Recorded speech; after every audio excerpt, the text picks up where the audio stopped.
O Evangelho, como me foi revelado por Maria Valtorta, capítulo 554.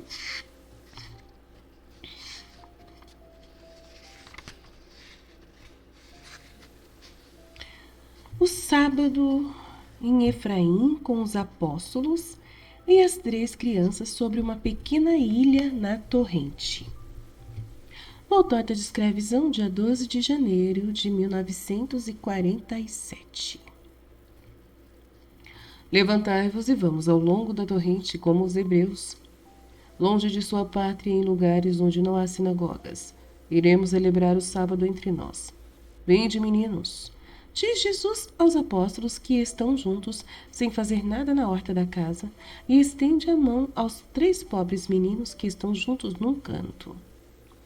Correm para ele como ainda tímida alegria em seus rostinhos, já pensativos antes do tempo por terem visto grandes coisas demais para eles, e os 2 maiores põem suas mãozinhas nas mãos de Jesus, mas o mais pequeno quer ser pego nos braços, e Jesus o contenta, dizendo ao maior: Tu ficarás ao meu lado e segurarás em minha veste como ontem. Mas Isaac está cansado demais e é pequeno para poder dar seus passos sozinho. O maiorzinho recebe o sorriso de Jesus e concorda, contentando-se de caminhar ao lado de Jesus como um homenzinho. Dá-me o menino, mestre. Tu deves estar ainda cansado de ontem. E Rubem está triste por não poder dar-te a mão, diz Bartolomeu e procura tirar o pequenino que está agarrado ao pescoço de Jesus. Ele é teimoso como toda a sua raça, exclama Iscariotes. Não, ele está amedrontado. Tu não entendes nada de crianças e de filhos. Os pequenos são assim mesmo. Quando estão aflitos e espantados, procuram refúgio. No primeiro que lhes sorriu, eles deu algum sinal de amizade. Diz-lhe Bartolomeu, e não podendo tomar nos braços o menino. Então dá a mão ao maior, depois de ter-lhe acariciado os cabelos e dado um sorriso de pai. Saem da casa na qual fica somente a mulher e vão acompanhando a torrente para fora do povoado. São belas as suas margens, que as ervas novas recobrem e as flores do prado adornam, formando constelações. A água é limpa e muito clara, indo por entre as pedras, e ainda que seja pouca, vai cantando, dando suas notas como uma harpa, e se arrasta esbarrando nas pedras maiores que estão espalhadas pelo leito, ou então procura passar por entre as partes mais baixas de alguma pequena ilha cheia de caniços. Das árvores de perto das margens, os passarinhos saem como flechas, com seus trilos de alegria, ou então vão pousar sobre algum ramo e se expor ao sol, enquanto cantam as primeiras canções da primavera, ou descem graciosos e cheios de vida para procurar insetos e vermes no chão, ou ainda para beber nas margens. 2 pombinhas selvagens estão tomando seu banho em uma curva da margem e se coçam com os bicos arrulhando e depois levantam voo lá se vão, levando em seus bicos pequenos fiapos de lã, deixados por alguma ovelha em algum pé de espinheiro alvar, que está começando a florir nas extremidades. É assim que eles fazem para construir seus ninhos, diz o menino maior, certamente estão com filhotes. Ele inclina bem a cabeça e, depois de ter tido uma sombra de sorriso, as primeiras palavras, chora sem fazer barulho e enxuga os olhos com a mão. Bartolomeu o pega nos braços, compreendendo qual foi a ferida que remexeram as 2 pombinhas com aqueles cuidados de mãe. E Bartolomeu suspira como quem tem o coração bem formado de um pai de família, de um bom pai de família. O menino está chorando sobre o ombro dele e o outro, o segundo, vendo aquele choro por sua vez, também se põe a chorar. E é imitado pelo terceiro que está chamando papai, com sua vozinha de pequerrucho que mal sabe falar. E esta noite a nossa oração vai ser só choro. Podeis tê-los deixado em casa. A mulher está mais preparada do que nós para esses casos. Observa Iscariotes.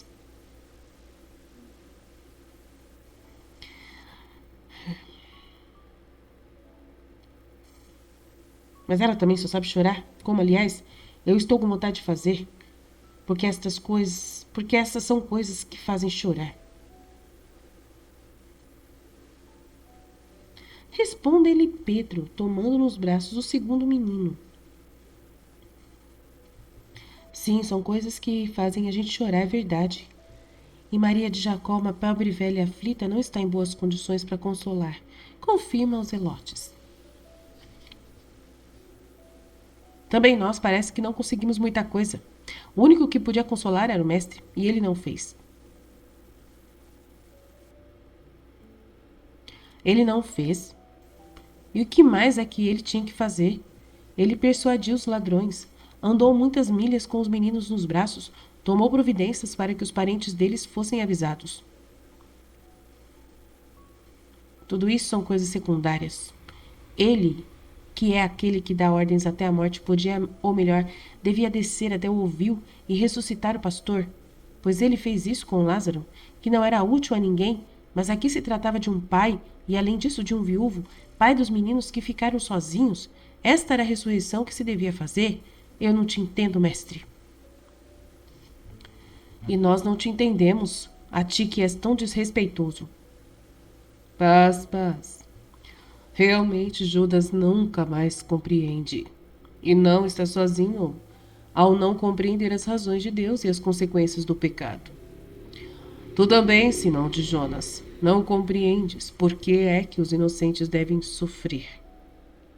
Portanto, não queirás ficar julgando Judas de Simão, que não compreende por que é que o homem não foi ressuscitado.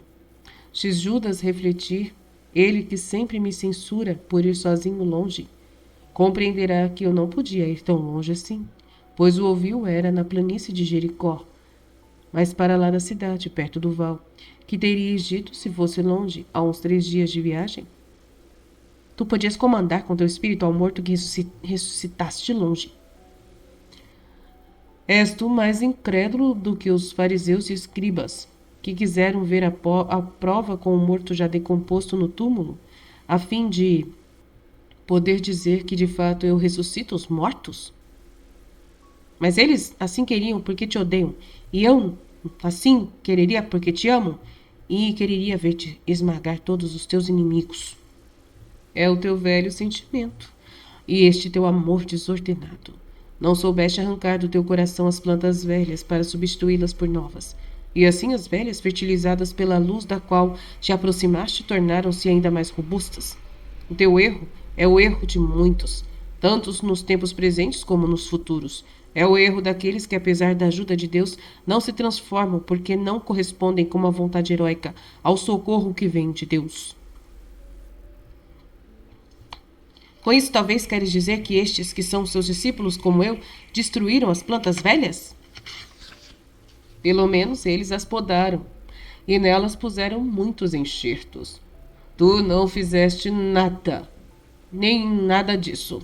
Nem foste olhar com atenção se elas mereciam receber enxertos, ou podaduras, ou ser arrancadas. Tu és um jardineiro negligente, Judas. Mas só com minha alma, porque quanto a jardins eu sei como fazer. Sabes como fazer.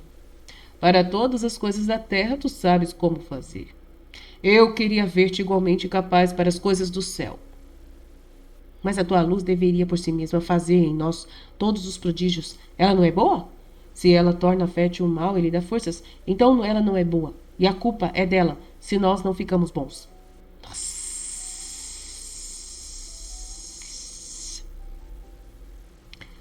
Fala por ti mesmo, amigo. Eu nunca achei que o mestre tinha feito mais fortes as minhas más tendências. Diz Tomé. Nem eu. Nem eu também. Dizem Tomé e Tiago de Zebedeu. A mim, na verdade, o poder dele livrou-me do mal e me tornou novo. Por que é que falas desse modo? Não reflete sobre o que dizes? Pergunta Mateus. Pedro estava para falar, mas preferiu ir andando e pôs-se a caminhar depressa com um pequenino no colo, imitando o oscilar de uma barca para fazê-lo sorrir. E ao passar pega por um braço Tadeu e grita. Eia, vamos lá, aquela ilha. Está cheia de flores e até parece um cesto. Vamos. Vinde, Natanael, Felipe, Simão, João. Um bom pulo e estaremos lá. A torrente, assim, partida em duas, passou a ser 2 rios, um de um lado e o outro do outro lado da ilha. e pula por primeiro, pondo o pé sobre uma saliência pedregosa com a largura de poucos metros, coberta de ervas, como um prado, florida, com as primeiras flores parecendo um tapete no centro, no qual está um chopo solitário, alto e esbelto, que balança a sua copa ao sopro de um ventosinho leve. Os que ele chamou o vão alcançando lentamente, acompanhados por aqueles que estavam mais perto de Jesus, que fica atrás conversando com Iscariotes. Mas não terminou ainda aquilo lá? Pergunta Pedro ao seu irmão. O mestre está trabalhando o coração dele, responde André. É mais fácil que consiga fazer que apareçam figos naquela árvore do que ver justiça aparecer no coração de Judas. E na inteligência dele, exige ainda Mateus. Ele é um estulto porque o quer ser, e quando quer, diz Tadeu. Ele está sentindo porque não foi escolhido para evangelizar igual vocês. Eu sei, explica João. Mas por mim, se ele quiser ir no meu lugar, já não terei que viver circulando, exclama Pedro. Nenhum de nós se preocupa com isso, mas ele sim. Contudo, o meu irmão não o quer mandar. Essa manhã eu lhe falei, porque havia percebido o humor em que estava Judas e quais são as causas por que ele estava daquele modo. Mas Jesus me disse, justamente porque se trata de um coração doente e que eu o conservo perto de mim, são os sofredores e os fracos que precisam do médico e de quem os ajude. Sim, está bem. Vinde, meninos, vamos apanhar aqueles caniços e fazer com eles umas barquinhas, e dentro delas, como se fôssemos pescadores, coloquemos estas florzinhas. Vede se não se parecem com com capuzes brancos e vermelhos. Aqui nós faremos o porto, e aqui isso mesmo as casinhas dos pescadores. Agora amarremos os barcos com essas belas ervas finas, e vós fazeis andar sobre a água assim. E depois puxai-as para a beira, depois da pesca. Podeis também dar uma volta ao redor da ilha e prestando atenção nos escolhos. E Pedro é de uma paciência admirável com as crianças. Trabalhou com uma faca sobre pedaços de caniços, cortando-os de um nó até o outro e rachando-os ao meio para transformá-los em pequenas barquinhas. E lhe colocou para fazerem de pescadores umas margaridas do prado, ainda em botões. Cavou na areia um ponto para os anões liliputianos e ergueu umas casinhas com areia úmida, conseguindo o que queria para recriar os meninos e vai sentar-se satisfeito, murmurando. Pobres criaturas! Jesus põe o pé sobre a ilha justamente quando os dois menininhos começam seu brinquedo e os acaricia, pondo no chão o menor deles, que vai unir-se à brincadeira dos irmãozinhos. Aqui estou entre vós, e agora vamos falar de Deus, porque falar de Deus e falar a Deus já é preparar-se para a missão. E depois de ter feito uma oração, isto é, depois de ter falado a Deus, iremos falar de Deus, que está presente nas coisas todas para instruir-nos sobre as coisas boas. Vamos, levantai-vos e rezemos. E entoam salmos em hebraico, aos quais fazem coro os apóstolos. Os meninos que se haviam afastado com suas barquinhas suspendem o tagarelar de suas vozinhas e os seus brinquedos e se aproximam para ouvirem os homens cantando. Ficam escutando com atenção, com os olhos fixos em Jesus, que para eles é tudo.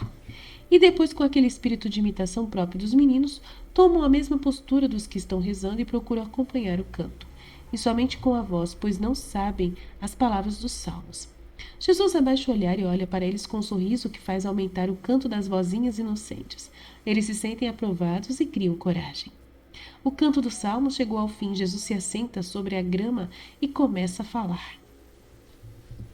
Quando os reis de Israel, de Edom e de Judá se reuniram para combaterem contra o rei de Moabe e se dirigiram ao profeta Eliseu para pedirem conselho, ele respondeu ao enviado do rei.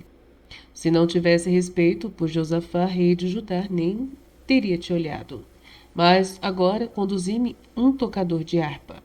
E enquanto o arpista tocava, Deus falou ao seu profeta, mandando que ele fizesse cavar fossas e mais fossas na torrente seca, a fim de serem enchidas com água para os homens e os animais. E na hora do sacrifício matutino, a torrente, sem que estivesse soprando vento nem caindo chuva, encheu-se como o Senhor havia dito. Quais são, segundo o vosso parecer, as lições que podemos tirar deste episódio? Falai. Os apóstolos se consultam um ao outro e um deles diz: Deus não fala na perturbação do coração. Eliseu quer aplacar a indignação que surgiu dentro dele ao ver-se na frente do rei de Israel para poder ouvir a Deus. Outro, por sua vez, diz: é uma lição de justiça. Eliseu, para não punir o inocente rei de Judá, salva também o culpado. E outros dizem: é uma lição de obediência e de fé. Eles cavaram as fossas obedecendo a ordem, que aparentemente era tola, e ficaram esperando com fé a água, mesmo estando o tempo sereno e sem sinal de vento no céu. Vós respondestes bem, mas não totalmente bem. Na perturbação do coração Deus não fala, é verdade, mas não são necessárias harpas para acalmar o coração. Basta ter a caridade, que é a harpa espiritual, que dá notas de paraíso. Quando uma alma vive na caridade, tem já o coração calmo, ouve a voz de Deus e a compreende. Então Eliseu não tinha caridade porque estava perturbado. Eliseu é do tempo da justiça. É necessário saber transportar para o tempo da caridade os episódios antigos e vê-los não à luz dos fulgores, mas à luz dos astros. Vós sois dos tempos novos, porque então, tão frequentemente, vós estáis mais iracundos e perturbados do que aqueles do tempo antigo. Despojai-vos do passado, eu o repito, mesmo que Judas não goste de ouvir repetição. Extirpai, podai, enxertai, cultivai plantas novas. Renovai-vos, cavai as fossas da humildade, da obediência, da fé. Aqueles reis assim souberam fazer e eram 2 contra 1, não de Judá, e não deram ouvidos a Deus, mas sim ao profeta de Deus que repetia quais eram as vontades do Altíssimo. Eles teriam morrido de sede no tempo daquela seca se não tivessem sabido obedecer. Obedeceram e as águas encheram as fossas cavadas, e eles não somente ficaram livres da sede, mas venceram os inimigos. Eu sou a água da vida. Cavai fossas nos vossos corações para poderdes receber-me. E agora escutai. Eu não faço longos discursos. Eu vos dou umas sentenças para que nelas mediteis. Vós sereis sempre como estes meninos, e até menos do que eles, porque eles são inocentes e vós não sois. E é por isso que é mais fosca em vós a luz espiritual, se não vos habituardes a meditar. Vós escutais sempre, mas não conservais as palavras no coração, porque a vossa inteligência está sempre dormindo em vez de estar em atividade. Portanto, ouvi. Quando morreu o filho de Sunamite, ela quis ir ao profeta, ainda que seu marido lhe dissesse que não era o primeiro dia do mês, nem era sábado. Mas ela sabia que devia ir, porque para certas coisas não se admitem atrasos. E visto que ela soube compreender o espírito das coisas, teve o seu filho ressuscitado. Que dizeis sobre esse fato? Que isso é uma censura para mim, por causa do sábado, diz Iscariotes. Estás vendo, pois, ó Judas, que quando queres saber compreender, você consegue? Abre então teu espírito para a justiça. Sim, mas tu não violaste o sábado para ressuscitar o homem.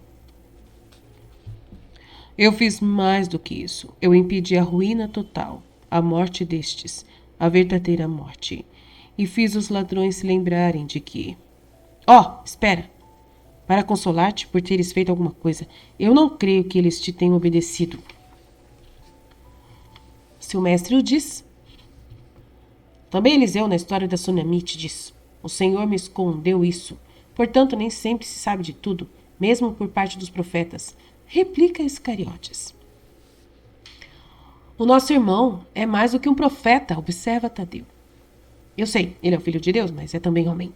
E como tal, ele pode estar sujeito a não saber de certas coisas secundárias, como esta de uma conversão e de uma volta.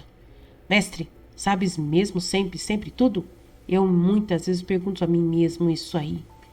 Persiste tenazmente em seu coração Iscariotes. E com que intenção você pergunta isso? Para te dar paz? Para aconselhar-te? Para perturbar-te? Pergunta Jesus. Mas eu não saberia, pergunta a mim mesmo e pareces perturbado até quando o perguntas a ti mesmo. Diz Tomé. Eu? É verdade que a perplexidade sempre perturba. Quantas sutilezas, eu não preciso de tantas. Eu creio sem ficar indagando e não fico perplexo e perturbado sem motivo. Mas deixemos que o mestre fale. A mim não me agrada esta lição. Conta-nos uma parábola, mestre. Ela agradará aos meninos também, diz Pedro. Tenho ainda uma coisa a perguntar. Esta: qual o significado que tem para vós a farinha que tira o amargor da sopa dos filhos dos profetas? A resposta a essa pergunta foi um profundo silêncio. E então, não sabes responder? Talvez porque a farinha absorve o amargor? Diz duvidoso, Mateus. Talvez a farinha absorve o amargor, diz duvidoso, Mateus. Tudo ficaria amargo, a farinha também. Por um milagre do profeta que não queria envergonhar os seus servos, sugere Filipe. Também, mas não só por isso. O Senhor quis fazer brilhar o poder do profeta até nas coisas materiais comuns, de Zelotes. Sim, mas não é o sentido ainda justo.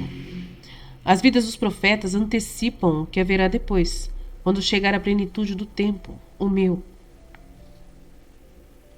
Eu acho que é Jesus que perguntou, não é Judas. Eu pensei que era Judas que tinha perguntado. Tenho ainda uma pergunta a fazer. E é esta: qual o significado que tem para vós a farinha que tira o amargor da sopa dos filhos dos profetas? E aí a resposta a esta pergunta foi um profundo silêncio. E então, não sabeis responder? Talvez porque a farinha absorve o amargor, diz duvidoso Mateus. Tudo teria ficado amargo, a farinha também. Por um milagre do profeta que não queria envergonhar os seus servos, sugere Filipe. Também, mas não por isso. Mas não só por isso. O Senhor quis fazer brilhar o poder do profeta até nas coisas materiais comuns. Diz Zelotes. Sim, mas não é ainda o sentido justo. As vidas dos profetas antecipam o que haverá depois, quando chegar a plenitude do tempo, o meu. Elas reproduzem o meu dia nesta terra sob a forma de símbolos e figuras. Portanto, silêncio. Olham-se uns aos outros. Depois João inclina a cabeça e fica com o rosto brilhante e sorri. Por que é que não dizes o teu pensamento, João? Interroga-o Jesus. Não é falta de amor falar, porque não o fazes para humilhar ninguém. Eu penso que queira dizer o seguinte, que no tempo da fome da verdade, da carestia de sabedoria, que é este no qual tu vieste, todas as árvores se tornaram selvagens e deram frutos amargos, intragáveis e tóxicos para os filhos dos homens, que assim sendo em vão os colhem e os preparam para poderem se nutrir. Mas a bondade do Eterno te mandou como a farinha do trigo escolhido, e tu, com a tua perfeição, tiras o veneno de todos os alimentos, tornando-os novamente bons. E as árvores das Escrituras que os séculos desnaturam, e também os gostos dos homens que a concupiscência corrompeu. Nesse caso, aquele que manda levar-lhe a farinha e a louça no caldeirão é teu pai. E tu és a farinha que se santifica para fazer-se alimento dos homens. E depois de tua consumação, nada mais de amargo haverá no mundo, porque tu terás restabelecido a amizade com Deus. Posso ter errado? Isso. Não erraste, este é o símbolo. Oh! Como fizeste para pensar nisso? Pergunta pasmado Pedro. E Jesus lhe responde. Eu te digo com as mesmas palavras que disseste há pouco.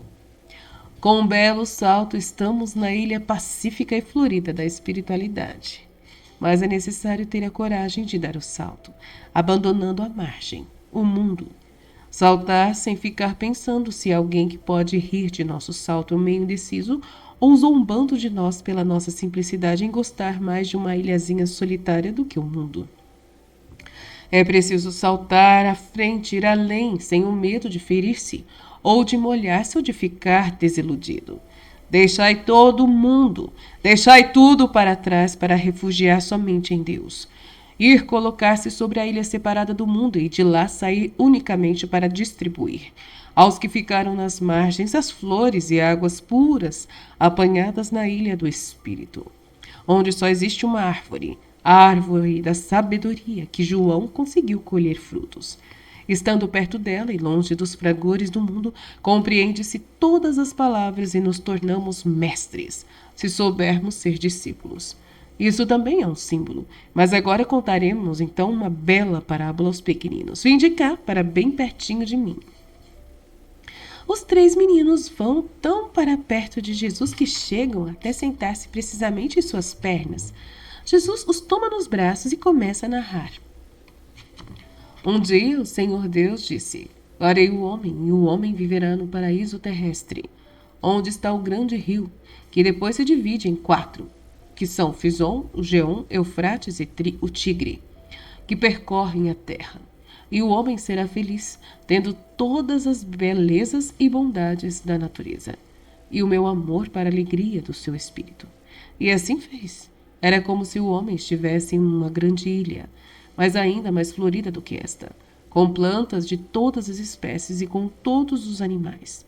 E que acima dele estivesse o amor de Deus a fazer de sol para sua alma, e a voz de Deus estava nos ventos, mais melodiosa do que o canto dos passarinhos.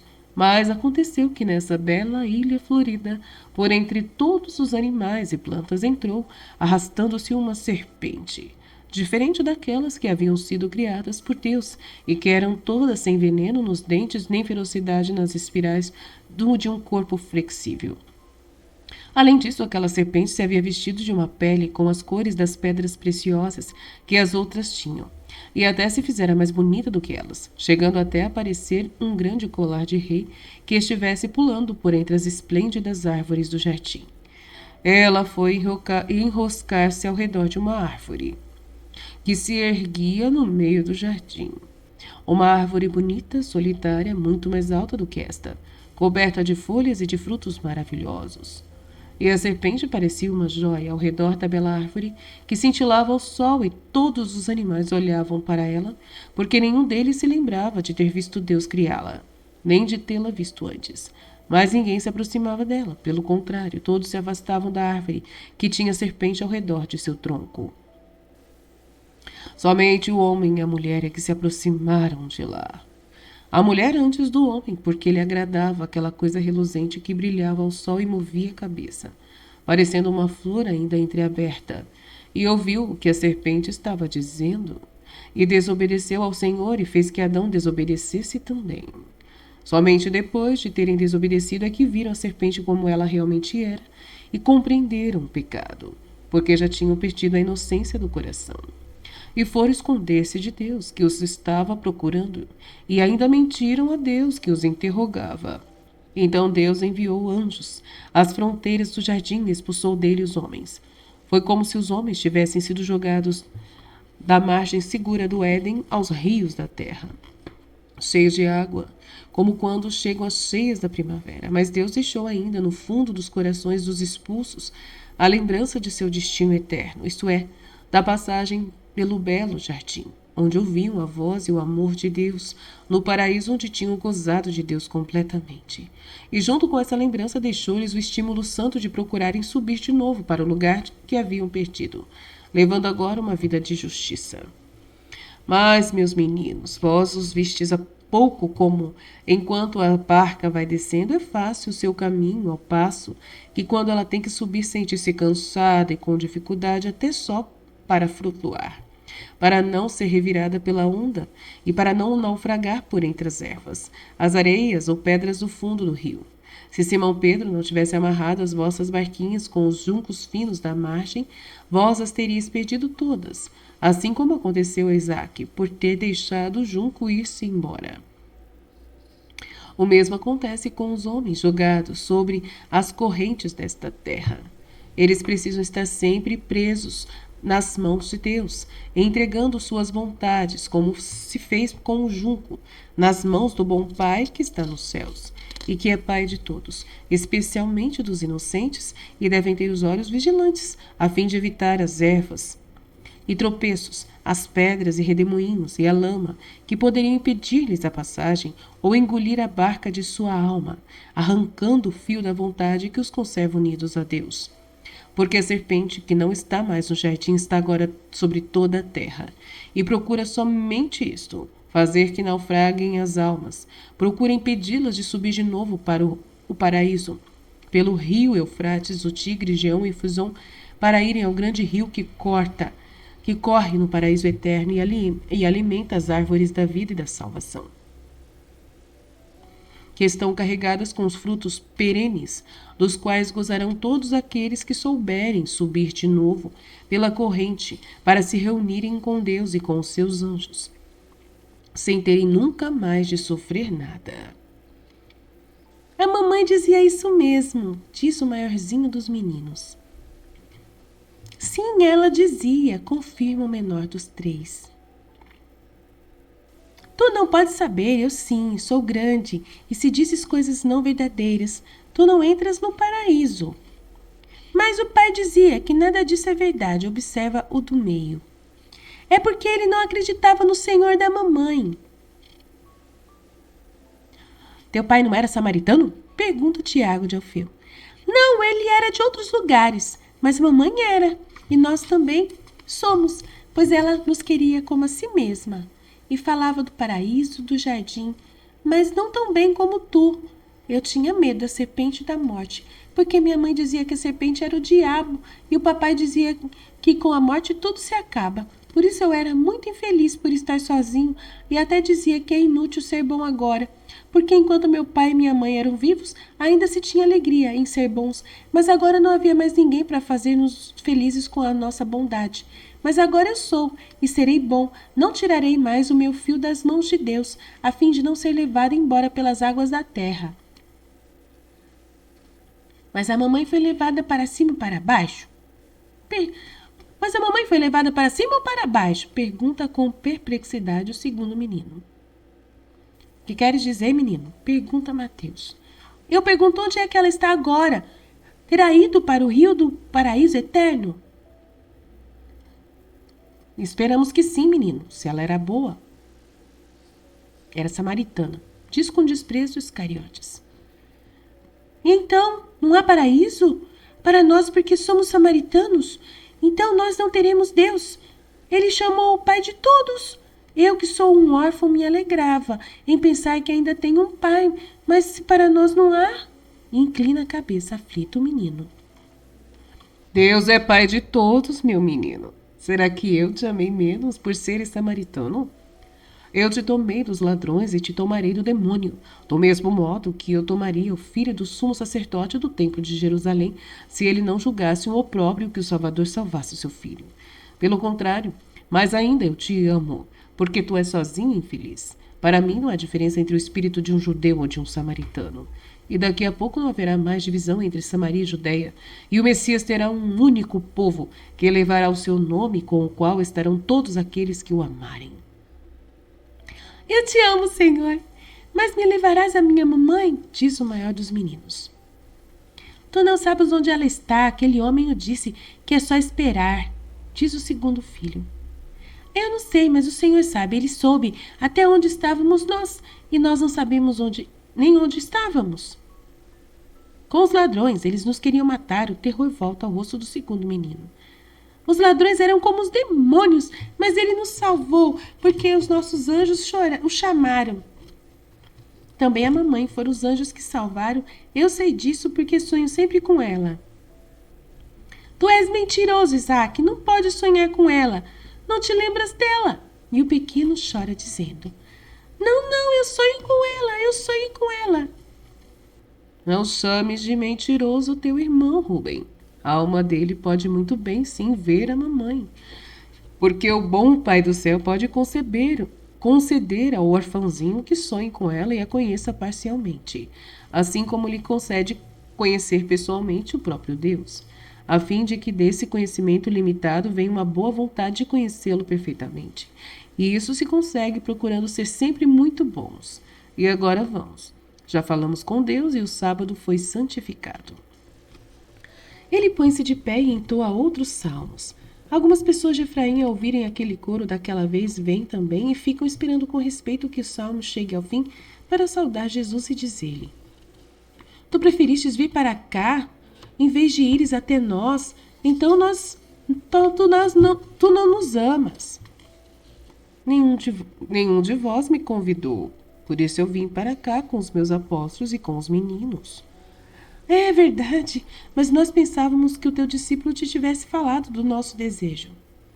Jesus olha para João e para Judas e Judas responde: Eu me esqueci de dizê-lo ontem e hoje eu me distraí com esses meninos. Enquanto isso, Jesus vai deixando a ilhazinha, atravessa o pequeno braço do rio e vai andando com os de Efraim. Os apóstolos o acompanham enquanto os meninos ficam para trás, a fim de deslizarem as duas barquinhas de caniço que sobraram. E a Pedro, que as pede, elas dizem: Queremos guardá-las para nos lembrarmos da lição. E eu a perdi, eu não a recordarei e não irei ao paraíso, chora o menor dos três. Espera, não chores, eu te farei logo uma barquinha, pois tu também deves lembrar-te da lição. Mas seria preciso que nós também fizéssemos uma barquinha com o seu junco amarrado, para nos lembrarmos também. Nós homens precisamos mais do que vós, meninos. Contudo, Pedro corta e faz a barquinha com seu junco, toma nos braços com uma abraçada só os três meninos e salta por cima do rio, indo para perto de Jesus. São estes? Pergunta Malaquias de Efraim. Sim, são estes. E são de Siquém? Assim disse o pastorzinho, que os pais deles eram dos campos. Pobres meninos, mas se os parentes deles não viessem, que farias? Eu ficaria com eles, mas eles virão. E aqueles ladrões não virão também eles? Não, não virão. Mas não tenhas medo por eles. Mesmo que viessem, eu é que seria o predador deles, e não eles os vossos predadores. Eu já tomei deles 4 presas e espero ter arrancado um pouco as almas deles do pecado, pelo menos de alguns. Nós te ajudaremos contra estes meninos. Sim, e não porque são da vossa religião, mas porque eles são inocentes. E o amor para com os inocentes é um caminho que conduz rapidamente para Deus. Mas tu não fazes distinção entre os inocentes e outros? Um judeu não teria acolhido estes pequenos samaritanos, nem um galileu. Nós não somos amados, e a falta de amor para conosco tem-na também aqueles que nem sabem ainda o que é ser samaritanos e judeus, por isso é uma coisa cruel. Sim, realmente. Mas não será mais assim quando se seguir a minha lei. Está vendo, Malaquias? Estes estão nos braços de Simão Pedro, de um dos meus irmãos e de Simão, os Zelotes. Nenhum deles é samaritano e nem pai. Contudo, nem tu apertas sobre o coração com tanto amor os teus filhos, como estes meus discípulos o fazem com os órfãos de Samaria. A ideia messiânica já está neles. Reunir todos no amor. Esta é a verdade da ideia messiânica. Um só povo sobre a terra sob o cetro do Messias. Um só povo no céu sob o olhar de um só Deus. E vão se afastando, conversando e indo para a casa de Maria de Jacó. E assim termina essa visão e o volume 8 dos livros da Maria Valtorta. Estamos caminhando para o 9º livro. Glória, glória a Deus. Jesus, eu confio em vós. Fiat, fiat, fiat.